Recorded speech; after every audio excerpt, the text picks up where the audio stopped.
Bem-vindo às aulas de circuitos eletrônicos. Transistor de junção bipolar, série 5. Efeito de RS e RL, parte B. Nessa videoaula, a gente vai analisar o mesmo efeito da impedância de carga sobre o ganho de tensão e ganho de corrente. Então, eu tenho aqui minha resistência colocada e ela vai alterar o meu ganho de tensão, assim como o meu ganho de corrente, a partir desse valor. O circuito que a gente vai utilizar é o do transistor bipolar de junção, na configuração emissor comum, e a polarização vai ser a polarização por divisão de tensão. Na configuração de polarização por divisão de tensão, que é essa aqui que está em azul, onde eu tenho os resistores de entrada R1 e R2, fazendo um divisor de tensão para polarizar a base, eu vou acoplar então no circuito, na análise de corrente alternada, a minha resistência RL de carga e a minha fonte com uma resistência interna RS. Observando a linha CA, então, ou de corrente alternada, para essa configuração, ela vai fazer a mesma coisa que a outra da polarização fixa, ou seja, alternar a inclinação para nesse ponto aqui em torno de um ponto fixo, um ponto quiescente. Essa mudança vai gerar então uma amplificação menor na minha saída aqui da parte de tensão, na tensão sobre a tensão VCE. Então, no nosso projeto, a gente tem que levar em conta a resistência RL, de forma que a gente consiga estabelecer a melhor custo-benefício da implementação. Lembrando então que o meu RL aqui, ele está em paralelo com RC, e eu vou chamar ele de R' de L. Então aqui a minha saída aqui, quando eu coloco então um resistor, eu vou ter aqui meu RL paralelo com RC, e ele tem então o meu R' de L, que é paralelo ao RO. E nesse ponto aqui, eu tenho a minha inclusão da fonte, onde eu tenho minha resistência de fonte interna, e essa resistência interna da fonte, ela vai afetar esse meu sistema aqui, que agora, na configuração por divisão de tensão, tem dois resistores em paralelo na entrada. Não é mais como na polarização fixa, o resistor RB. Agora são os dois resistores R1 e R2 em paralelo, chamado R'. Olhando a minha impedância de entrada, ela é olhada a partir desses dois resistores, na minha configuração por divisão de tensão. Então ela é R', que é R1 paralelo com R2, paralelo com beta RE. E olhando a minha impedância de saída, ela continua a mesma que a anterior, por quê? Porque eu vou olhar ela sobre o resistor RC. Então ela é RC paralelo com RO. No entanto, se RO for muito maior, ou 10 vezes maior que RC pelo menos, eu posso aproximar minha impedância de saída por RC. O efeito da resistência de carga, então, no ganho, vai me refletir quando eu tenho esses dois elementos em paralelo. Então, quando eu tenho aqui o RC paralelo com o RL, o meu ganho de tensão vai passar a ser, então, menos RC paralelo com RL dividido por RE. O RE, então, ele é calculado na polarização de corrente contínua através do IE. E o meu ganho de corrente vai passar a ser, então, expresso em função também do RL, e esse ganho vai ficar em função de AV, como menos AV vezes ZI dividido por RL.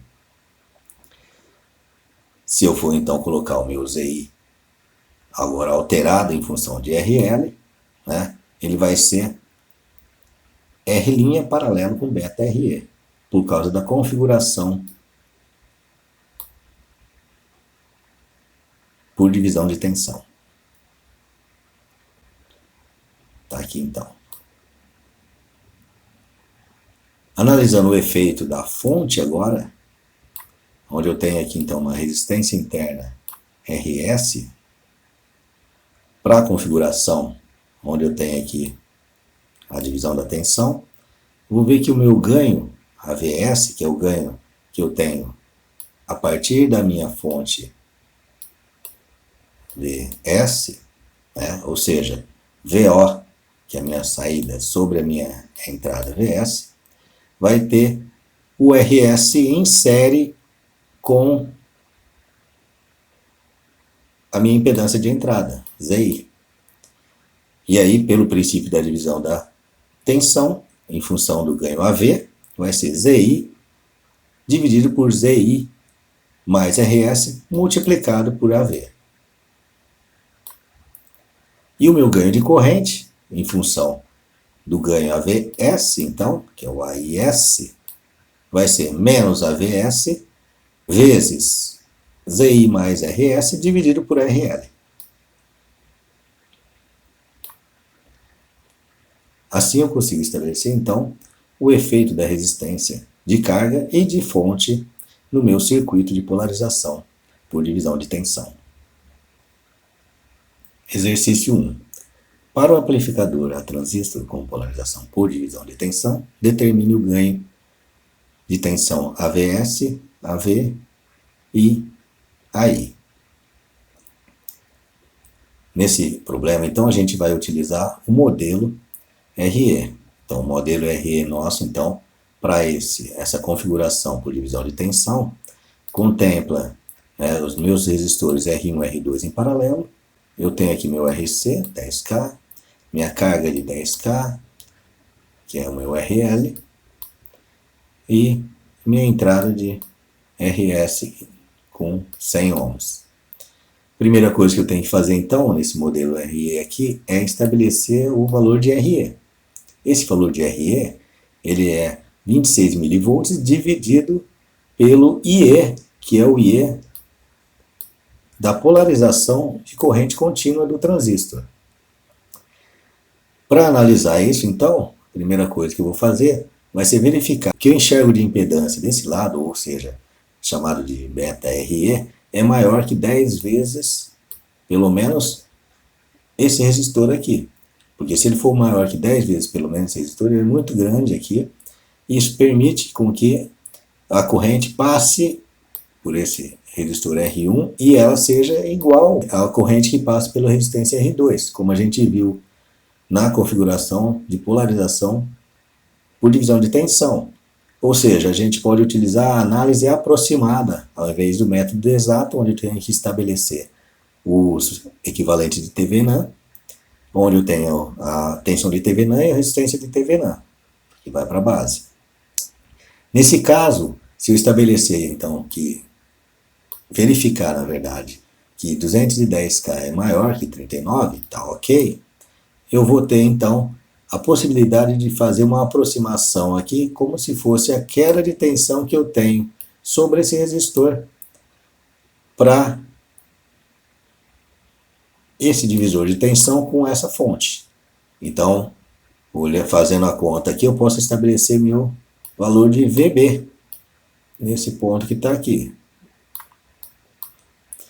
Ou seja, meu VB vai ser 3,9 multiplicado por 22 dividido pela soma dos resistores, que é o princípio de divisão de tensão. O valor dele vai ser 2 volts. Então, estabeleci o valor de 2 volts aqui.